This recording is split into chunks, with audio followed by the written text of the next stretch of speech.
여러분, 트라우마라는 단어를 너무나 잘 알고 있습니다. 우리가 삶을 살아가면서 받은 깊은 상처를 이제 트라우마라고 하죠.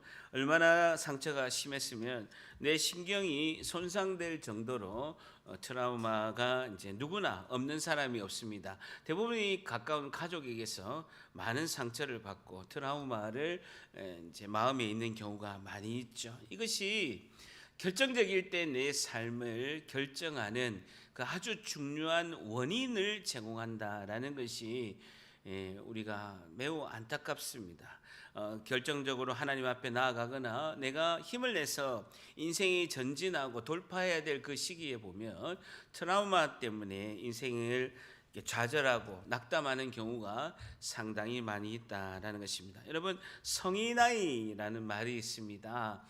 어린 시절에 상처를 극복하지 못한 그 상처받은 어른을 말하고 있는데, 이 부분에만 가게 되면 시간이 미래로 가지 못하고 과거로 가는 경우가 많이가 있습니다. 이것만 딱 걸리면 그 어릴 때의 상황으로 가는 거예요.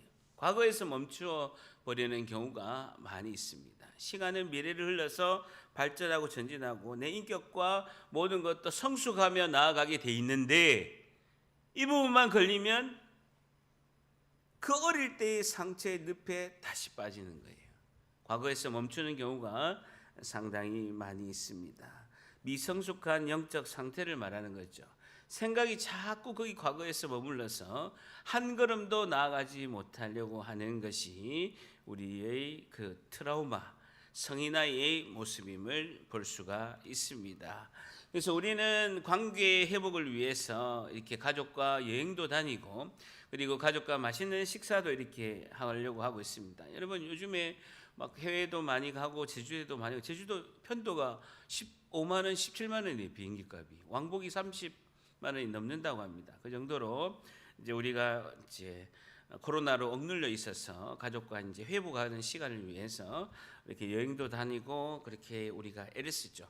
트라우마에서 극복해 보려고, 그리고 가족과의 상처도 극복해 보려고 애를 많이 쓰는 것을 볼 수가 있습니다. 그래서 따뜻한 대화와 맛있는 식사와 아름다운 자연의 회복은 자연을 보면서 이제 회복의 은혜를 이렇게 누리게 되려고 이렇게 하겠죠. 그래서 가족 간에나 그리고 또 우리가 가까운 사이일수록 이렇게 대화를 하고 또 맛있는 식사를 가지는 시간을 많이 가지고 또 아름다운 자연을 보게 되면 회복하게 됩니다. 그래서 남자는 아내 말을 잘 듣자, 여자는 주는 대로 먹어라, 아들은 나도 언젠가 쓸모가 있겠지 하는 이런 이제 회복의 은혜를 베푸는 것이죠. 그래서 하나님은, 오늘 주제는요, 하나님이 그 실패와 상처의 우리의 삶을 어떻게 회복시키시느냐라는 것입니다. 하나님은 실패와 상처의 우리의 삶을 어떻게 회복시키시느냐라는 것이죠. 우리는 하나님 앞에 불순종하고 나의 욕심으로 인해서 실패의 순간을 맞이하게 됩니다. 우리가 하나님께 순종하고 나아가려고 하지만 여전히 나는 육신 가운데 있고, 내가 하나님의 백성으로 법적인 지위는 있지만 이 땅에서 삶을 살기 때문에, 세상이라는 이 땅의 삶을 살고 여전히 육신 가운데 있기 때문에 나의 죄성으로 인해서 하나님께 불순종하고 나의 욕심으로 인해서 실패의 순간을 맞이하게 된다라는 거예요. 주일 설교 들어보셨죠? 디모데후서에 사람들이 말세에 14가지 현상이 있을 것이다.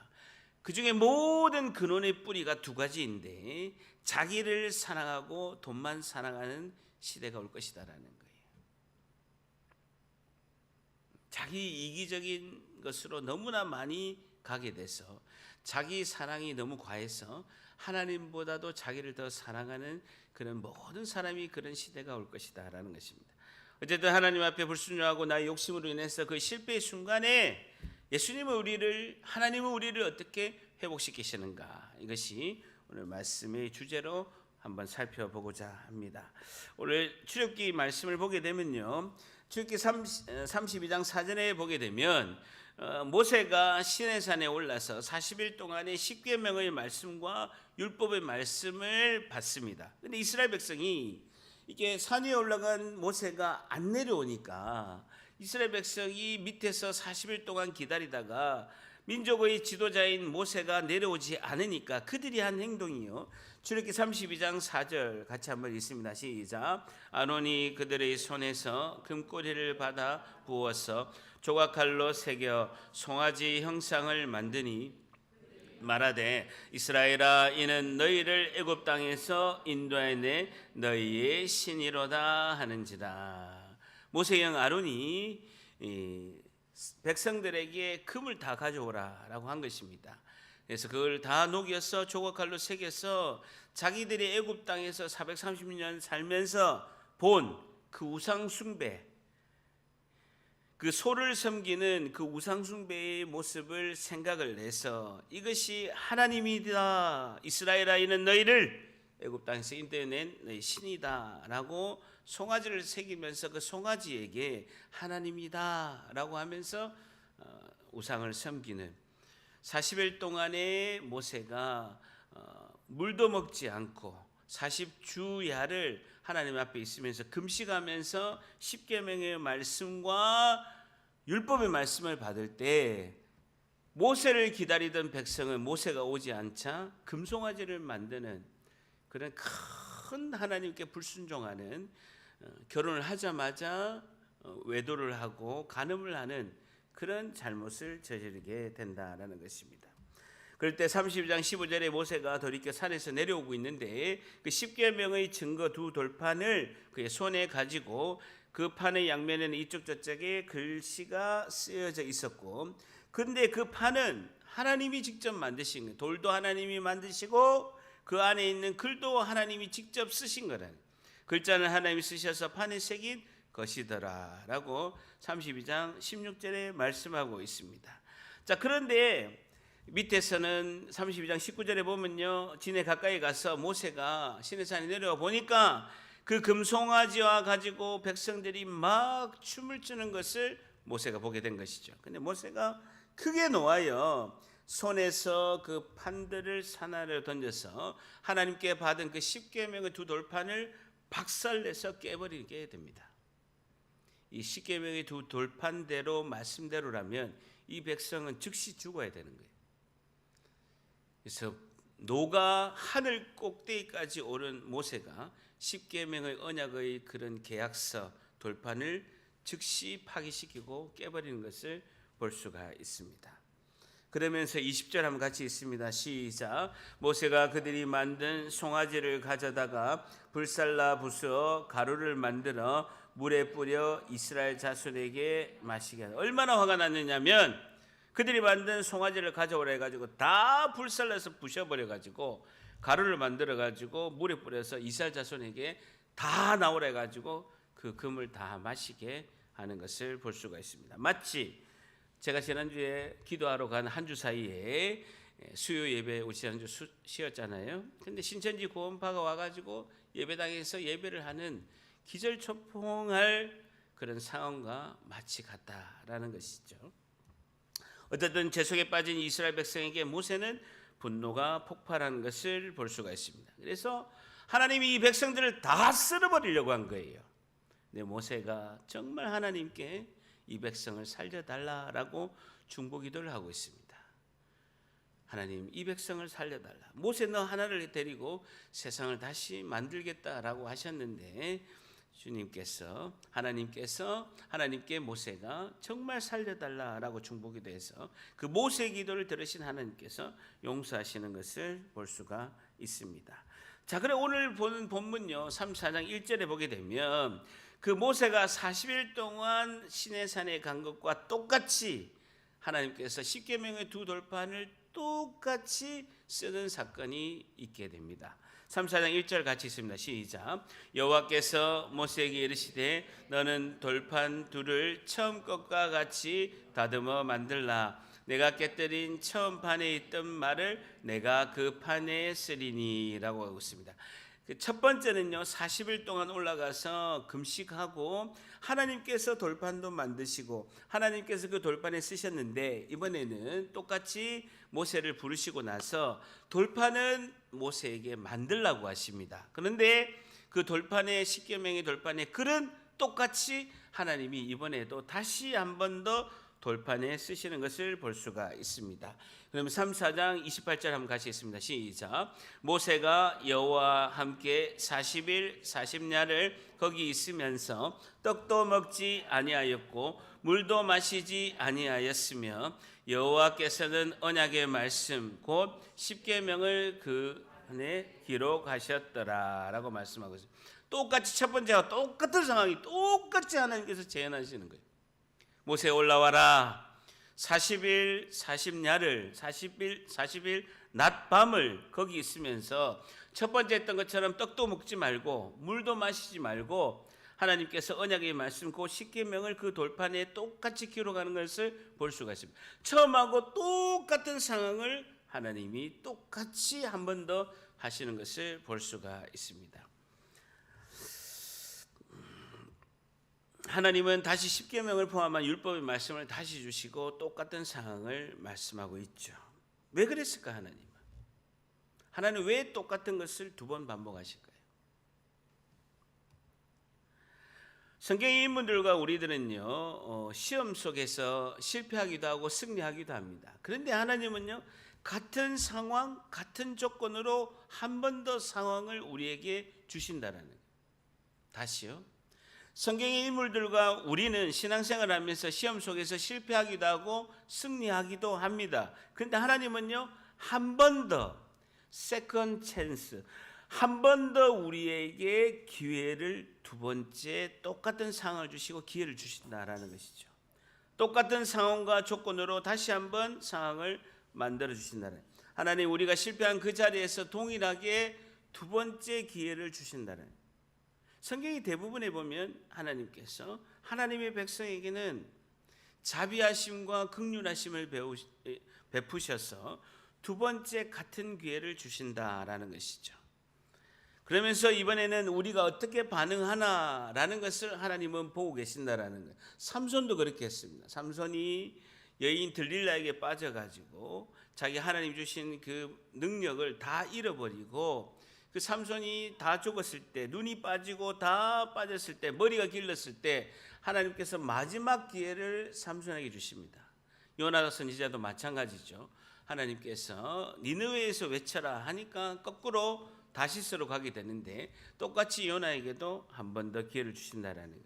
절대합니다. 하나님은 다시 한번 우리에게 기회를 주신다. 똑같은 상황에서 기회를 주신다는 거예요. 어떤 기회를 주실까요?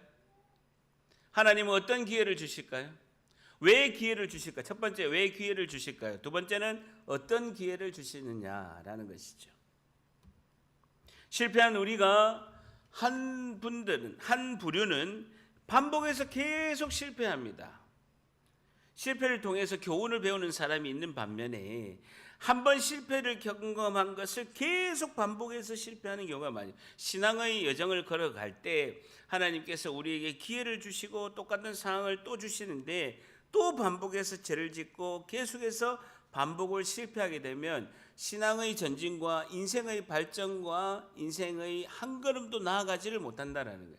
반면에 다시는 실패하지 않고 돌이켜서 하나님 뜻 가운데 나아가는 사람이 있다라는 겁니다. 핵심은 뭐가 차이입니까? 반복해서 계속 실패하는 사람과 다시는 실패하지 않고 승리의 삶을 사는 것에 그 핵심의 단어는 뭐죠? 핵심의 단어가 뭐가 있습니까? 핵심의 단어가 뭡니까? 회개가 있는 겁니다. 회개. 핵심은 진정한 회개가 있는 거예요. 회개하지 못한 삶은 실패하는 삶이에요. 우리의 연약함을 아셔서 하나님이 우리가 실패하는 걸 알고 계세요. 근데 하나님이 원하신 것은 완벽하고 능력 있고 모든 것을 알아서 하나님 뜻 가운데 행하는 것을 원하시지만 우리의 연약함을 아시는 하나님께서 우리가 실패하고 좌절하고 넘어질 걸 하나님 알고 계신다라는 거예요. 그렇다면 그런 우리에게 하나님 바라신 건 뭐냐는 것이죠. 진정한 회개의 삶이라는 거예요. 회개하지 못한 삶은요 우리에게 실패의 삶이라는 거예요. 계속 반복해서 한 걸음도 발전하지 못하고 그 자리에 머무는 것을 볼 수가 있다라는 것입니다. 그래서 우리는 어떻게 회개해야 되냐? 절대합니다. 다시는 결단코 돌아갈 수 없노라. 한 번 더, 다시는 결단코 돌아갈 수 없노라. 잘못하는 삶을 살 수가 있어요. 왜? 우리 연약하기 때문에. 이렇게 설교하고 있는 저도요, 반복해서 잘못하는 경우가 많이 있습니다. 그래도 저는 즉시 하나님께 회개하고, 하나님 다시는 결단코 제가 그렇게 하지 않겠습니다 하고 되돌이는 삶을 하니. 회개는 무엇입니까? 하나님, 내가 눈물 흘리고 하나님 잘못했습니다, 이게 회개가 아니에요. 여러분, 회개가 내가 기도할 때 막 눈물 좀 흘리고 하나님 잘못했습니다 하는 것이 회개가 아니라는 거예요. 회개는요, 돌이키는 삶이에요. 다시는 그것을 하지 않는 것이 회개예요. 여러분, 우리 자녀들을 키워보지만 자녀들이 다시 안 할게요 해가지고 다시 안 한 적 있습니까? 다시 안 한 적이 있냐고요. 여러분, 대한민국에 2대 불가사리가 있습니다. 잔소리로 사람이 올바르게 되지 않아요. 아무리 잔소리를 많이 한다고 잔소리 듣고 올바르게 자란 자녀가 한 명도 없다는 거. 두 번째, 다시는 안 하겠다 해가지고 안 한 아이가 없다는 거예요. 안 해야 된다는 거예요. 돌이키는 삶이 회개다라는 것이죠. 한 번의 실수를 돌이켜서 회개하면 축복의 은혜의 계기가 된다라는 것입니다. 왜냐? 다시는 그 실패의 늪에 빠지지 않기 때문에 그렇다는 것입니다. 한 번 실수를 돌이켜 회개하면 축복의 은혜가, 블레싱의 그 은혜의 계기가 된다라는 것입니다. 이 실패를 통해서 우리가 교훈을 배우는 것이죠. 하나님은요, 모세가 40일 동안에 그 시내산에서 내려오지 않을 때 그들이 우상을 섬기고 금송아지를 만드는 것을 똑같이 상황을 연출하는 거예요. 모세 한 번 더 40일 동안 내려가지 않고 십계명의 말씀을 받고 이스라엘 백성들이 어떻게 하는가를 하나님이 보시기 위해서 똑같은 상황을 연출한다라는 것이죠. 이 말씀을 이렇게 보니까 요한복음 21장 말씀이 제가 생각이 난 겁니다. 요한복음 21장의 말씀을 보면 예수님께서 똑같이 두 번째 기회를 주기 위해서 부활하신 예수님이 제자들을 찾아오는 말씀이 있게 됩니다. 요한복음 20장까지 마무리가 끝이 났습니다.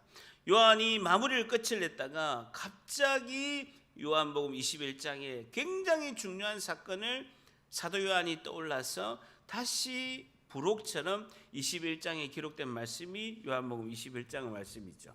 요한복음 21장 1절 한번 같이 읽습니다. 시작. 그 후에 예수께서 디베라 호세에서 또 제자들에게 자기를 나타내셨으니 나타내신 일은 이러하니라 라고 말씀합니다. 21장 14절에 보면요, 이것은 예수님께서 십자가에 죽으시고 3일 만에 부활하신 후에 세 번째로 제자들에게 나타난 사건을 사도 요한이 기록하고 있습니다. 굉장히 중요한 사건이죠. 굉장히 중요한 사건. 오늘 모세가 시내산에서 두 번 올라가는 것과 똑같은 주님이 그 똑같은 패턴으로 사역하시고 일하시는 모습이 요한복음 21장에 또 말씀하고 있습니다. 디베라 바다라는 거죠. 누가복음 지금 제가 5장 어제 새벽 설교할 때, 그리고 월화 설교할 때 보면 그 디베라 바다에서 예수님께서 제자들을 부르는 사건이 있게 됩니다. 이 디베라 바다가 갈릴리 호수거든요. 가보면요, 제가 늘 새벽 설교에도 이야기했습니다만 너무 아름다워요. 상처 치유하기 아름다운 자연입니다. 이게 제가 아침에 갈릴리 호수에 처음 도착했을 때 해가 막 떠오르는 그 갈릴리 호수 디베라 바다의 모습입니다. 그때 제가 새벽에 일어나서 사진을 찍었죠. 굉장히 젊었을 때입니다. 이게 2007년도였습니다. 지금하고 비슷합니까? 잘 안 보이네요. 저만 보이는군요. 컴퓨터는 잘 보이는데 어쨌든 해가 막 떠오르니까 아주 뭐 잔잔한 큰 바다와 같은 호수입니다. 그게 이제 디베라 바다의 갈릴리 호수에 예수님께서 제자들에게 요한복음 21장 말씀하신 이 자리에 교회가 이제 있게 됩니다. 자, 그러면서 보게 되면 21장 3절 한번 같이 있습니다. 21장 요한복음 21장 3절 같이 있습니다. 시작. 시몬 베드로가 나는 물고기 잡으러 가노라 하니 그들이 우리도 함께 가겠다 하고 나가서 배에 올랐으나 그날 밤에 아무것도 잡지 못하였더니라고 말씀하고 있습니다. 예수님의 제자들은 3년 동안 자기들이 모든 것을 버리고 예수님을 따랐습니다. 그물도 버리고 배도 버리고 가족도 놔두고 전부 다 예수님을 따랐습니다. 그들의 목적은 단 하나입니다. 예수님이 왕이 되셔서 우리가 예수님 옆에서 큰 한자리를 하자, 이것이 목적이었습니다. 그 외에는 달리 목적이 없었습니다. 근데 그 인생의 3년 동안 따랐던 예수님이 허무하게 십자가에 못 박혀 죽으신 거예요.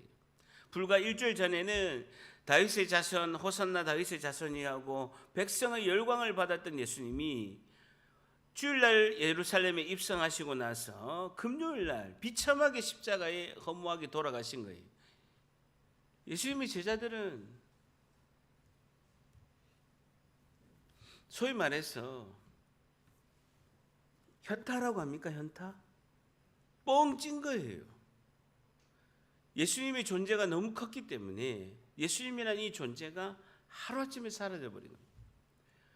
그들이 예수님이 십자가에 못 박히고 나서 예수님의 제자 7명, 원래 어부였던 그 7명이 다시 갈릴리 호수로 가서 아이고 예수가 뭐고 이제는 다 우리가 실패했으니까, 다 인생이 끝이 났으니까 우리가 3년 전에 했던 그 물고기나 잡으러 가자. 그들이 우리와 함께 하겠다라고 예수님의 제자 12명 중에서 7명이 디베라 바다에 갈릴리 호수에 물고기를 잡으러 간 것입니다. 그때 예수님께서, 부활하신 예수님이 나타나셔서 첫 마디가 얘들아 너희에게 고기가 있느냐라고 물어보시는 것이죠. 여기서 얘들아라는 것은 헬라어로 파이디온이라는 단어인데요, 어린아이야라는 뜻입니다. 우리 여름 성경 캠프 할 때 보면 총회에서 파이디온 이제 그런 교재들이 많이 나오는데, 그는 우리 초등부 아이를 말할 때 파이디온이라는 단어를 쓰죠. 예수님이 이 큰 제자들, 다 큰 제자들에게 어린아이야라고 부르고 있습니다. 어린아이야, 너희에게 고기가 있느냐라고 이렇게 물어보시는, 제자들이 예수님인 걸 잘 몰랐던 거죠. 근데 예수님 부활하시고 제자들의 첫 마디가 어린아이야라고 이렇게 물어보시고 있습니다. 제자들의 그 미성숙한 영적 상태를 과거의 시간에 붙들려 있는, 그 제자들이 과거의 시간에 붙들려 있는 제자들을 보고 예수님이 십자가에 죽으시니까 그들이 다시 어린아이처럼 옛날로 돌아가서 고기나 잡자 하고 인생을 좌절하고 포기하는 모습을 볼 수가 있죠. 너희에게 고기가 있느냐? 과거로 돌아가 보니까 성공하고 있느냐? 아니면 실패의 반복이냐라는 것이죠. 이렇게 물어보겠습니다. 그러면서 예수님께서 21장 9절에 보면요, 특별한 단어가 하나가 나옵니다. 21장 9절 한번 같이 있습니다. 시작. 육지에 올라보니 숯불이 있는데 그 위에 생선도 놓였고 떡도 있더라라는 거예요. 요한복음 21장 9절에는요, 특별히 숯불이라는 단어가 등장하고 있습니다. 이게 안드라키아라는 단어인데 성경 전체의 신약 성경에서 딱 2번만 나옵니다. 2번. 이 단어가 딱 2번밖에 안 나와요. 신약 성경 중에서 이 숯불이라는 단어, 안드라키아라는 단어가 딱 2번밖에 안 나와요. 근데 예수님께서 이 숯불이라는 단어를 이렇게 요한복음 21장 9절에 언급이 되어 있는데, 이 특별히 예수님께서 제자들이 물고기를 낚고 있는 이 중에 숯불을 피우고 계시는 거예요.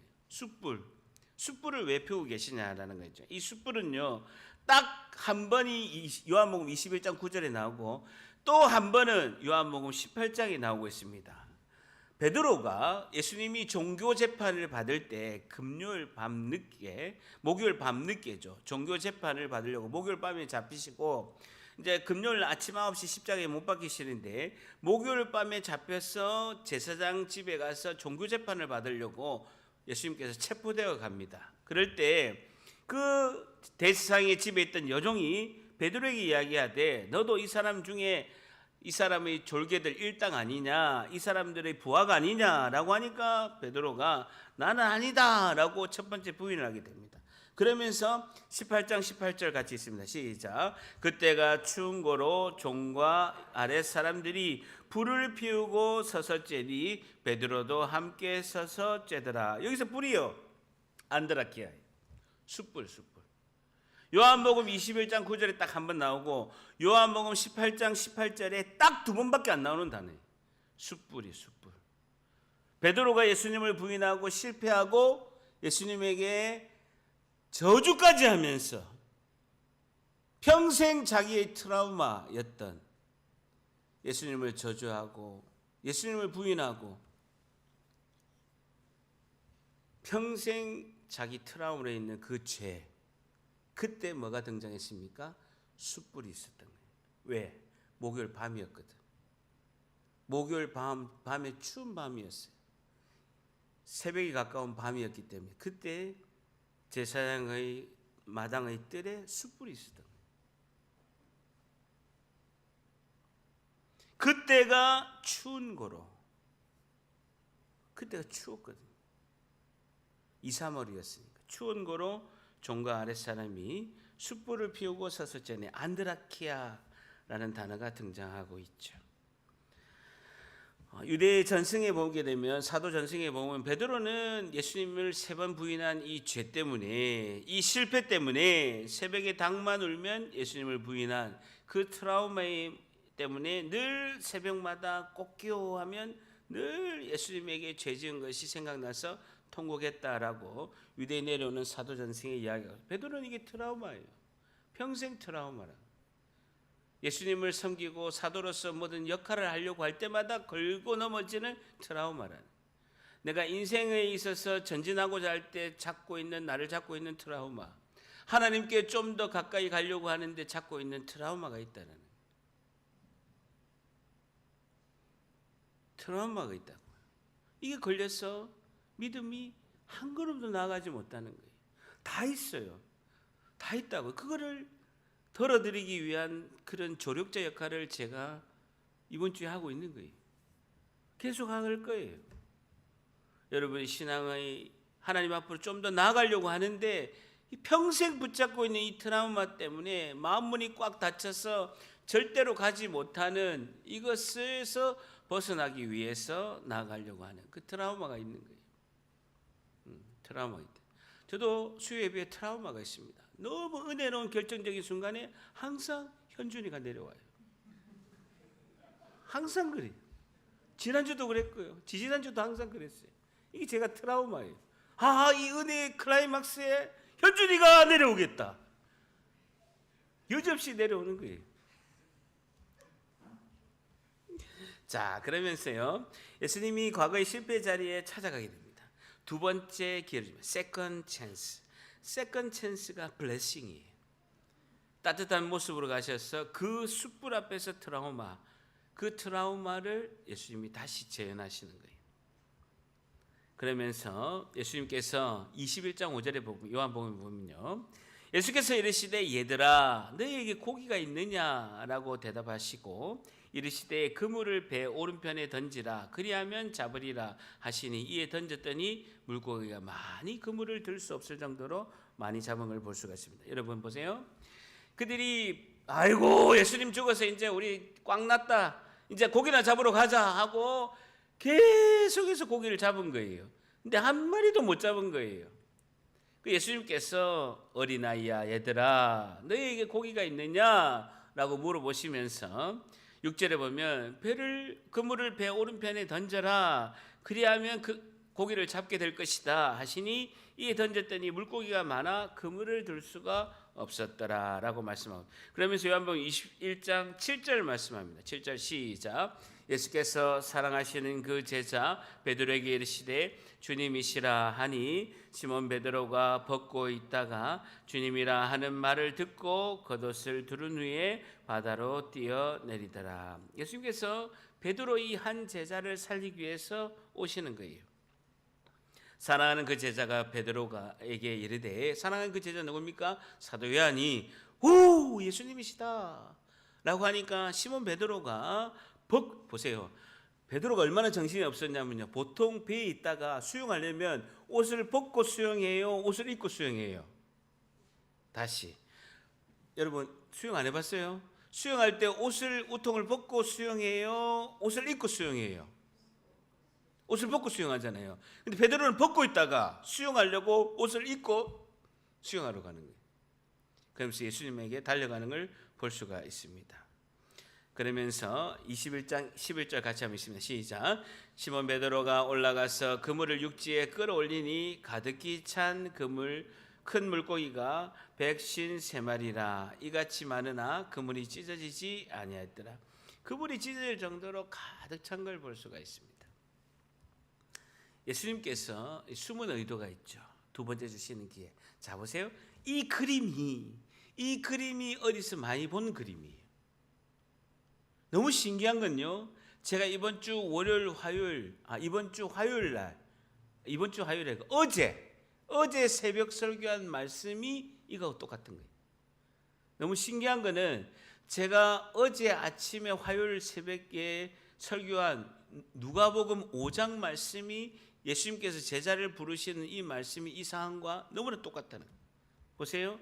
예수님께서 누가복음 5장 5절 한번 같이 읽습니다. 시작. 시몬이 대답하여 이르되 선생님 우리들이 밤이 새도록 수고하였으되 잡은 것이 없지만은 말씀에 의지하여 내가 그물을 내리리다 하고 예수님 베드로를 처음 부를 때 가버나움에서 기적을 행하시고 예수님께서 베드로를 처음 부르실 때 똑같은 상황이에요.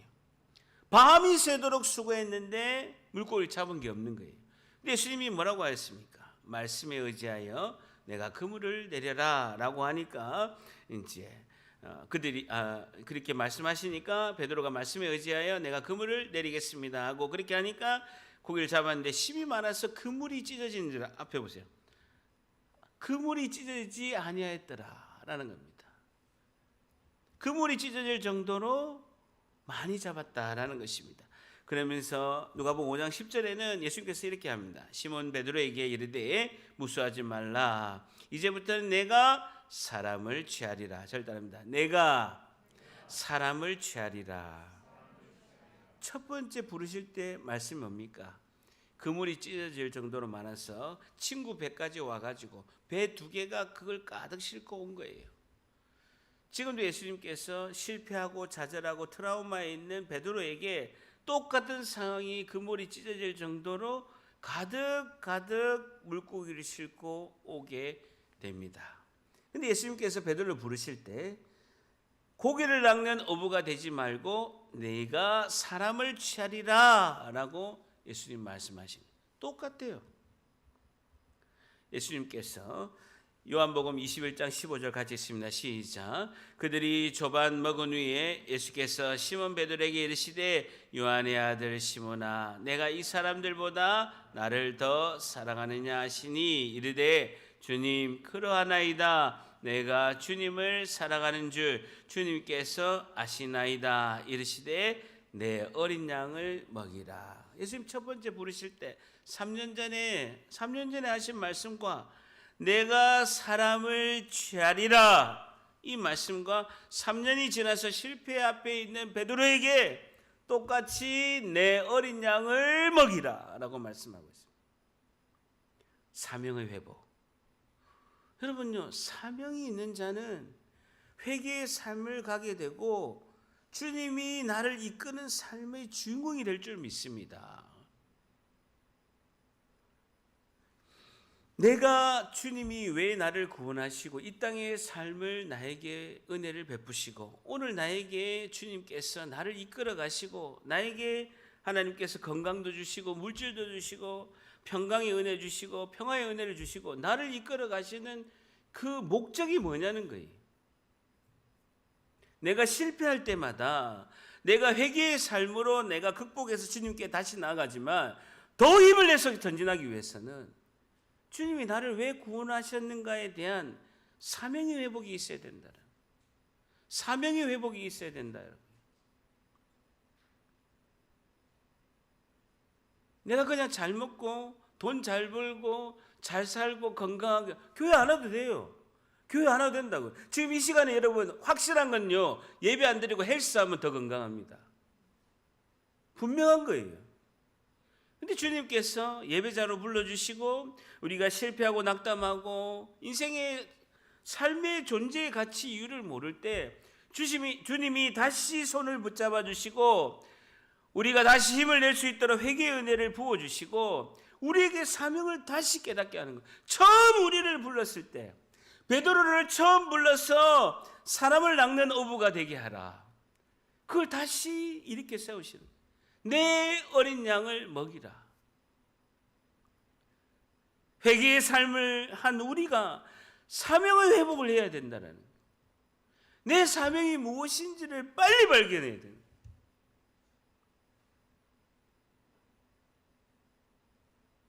그래야 트라우마를 극복할 수 있어요. 그래야 상처를 극복할 수 있고 내가 인생을 독수리 날개치듯이 홀월 날아갈 수 있는 거예요. 여러분, 사람이 그냥 날기도 힘든데요, 내 날개 쪽지에다가 돌덩어리 2개를 달고 있으면 어떻게 날 수 있겠습니까? 트라우마와 상처의 돌덩어리를 다 벗어버리고 홀월 날아가야 되는 거예요. 예수님 반드시 회복하고 2번째 기회를 주신다는 거예요. 아브라함에게도 아브라함이 자기 아내를 사라를 누이라고 속이고, 야곱은 아버지를 속이고 장자권을 뺏게 되고요. 모세는 애굽인을 살해한 살인자이고, 삼손은 타락하면서 그래도 마지막 하나님께서 명예를 회복할 수 있는 기회를 주셨습니다. 다윗은 자신의 부하인 가장 충직한 충신인 우리아를 죽이게 되고 우리아의 아내 밧세바를 착취하게 됩니다. 그리고 요나는 성경의 명령에 불순종해서 하나님께서 니느웨로 가라고 했는데 반대편 다시스로 가서 결국은 하나님께서 다시 순종하게 만드셨습니다. 바울은 스데반을 죽이고 기독교를 박해하는 1등 박해자였습니다. 베드로는 예수님 3번 부인하고 늘 트라우마에 사로잡혀서 그 죄 속에서 벗어나지 못한 자였습니다. 여러분, 우리는 어떻습니까? 나의 자만심, 교만에서 벗어나서 주님이 우리를 2번째 기회를 주셔서 회복하게 하신다는 거예요. 그 기회를 잡으셔야 되는 거예요. 절단합니다. 우리는 하나님께서 주신 2번째 기회를 잡아야 한다. 2번째 기회를 잡아야 되는 거예요. 그 우리에게 소망이다라는 것입니다. 회복은 상처의 과거에서 떠나야 되고 그것을 돌이키고 주님이 부르시는 그 깨달음을 우리가 깨닫게 되고, 실패 자리에 다시 찾아와서 똑같은 상황을 주님께서 주셨을 때 우리가 영적으로 깨어서 주님의 손을 다시 잡아야 되는 거예요. 회개의 삶과 사명의 회복을 하는 우리가 되어야 된다라는 것이죠. 그래서 예수님 살아계시고 나를 찾아오시고 보호하시는 그 은혜를 우리가 회복하게 되고, 자신의 소명을 확인하는 자는 벌떡 일어선다는 것입니다. 예수님 반드시 우리를 회복케 하시고 2번째 기회를 주신다라는 것을 깨달아야 된다는 거예요. 예수님은 우리의 회복을 위해서 중보기도 하시고 항상 우리를 도와주시고 우리가 회개하기를 원하시고 사명을 회복하기를 원하신다라는 거예요. 오늘 이 시간에 우리가 말씀을 듣고 기도할 때, 하나님 나에게 사명을 주시옵소서, 나에게 회개의 은혜를 부어주시고 사명이 다시 회복하게 하시고, 주님이 여러분을 처음 만날 때 여러분의 마음을 만져주시고 한없는 은혜를 베풀어 주시며 주님을 만난 기억이 있지 않습니까? 한량없는 눈물 가운데, 주체할 수 없는 그 눈물 가운데 주님을 만나서 처음 예수님을 인격적으로 만난 그 은혜, 그때 우리의 고백이 있잖아요. 주님만을 사랑하겠습니다. 주님의 뜻 가운데 있겠습니다. 예수님이 나를 사랑하는 것만큼 사람들을 사랑하고 주님의 은혜 가운데 나아가겠습니다. 예수님께 순종하는 삶을 살겠습니다. 그게 회복되어야 된다는 거예요. 주님은 우리에게 무엇을 바라겠습니까? 그 회복의 믿음의 고백을 듣고 싶다라는 것입니다. 그게 회복되어야 된다는 거예요. 그게 회복되어야 된다는 것이죠. 상처의 과거를 떠나고 예수님 살아계심을 믿으면서 미래의 소망의 회복을 우리가 회복할 수 있도록 예수님은 도우시고 중보기도 하시고 성령이 우리를 붙잡아 주신다라는 것입니다. 이 은혜가 우리 여러분에게 모두에게 임하시기를 주님의 이름으로 간절히 축복합니다.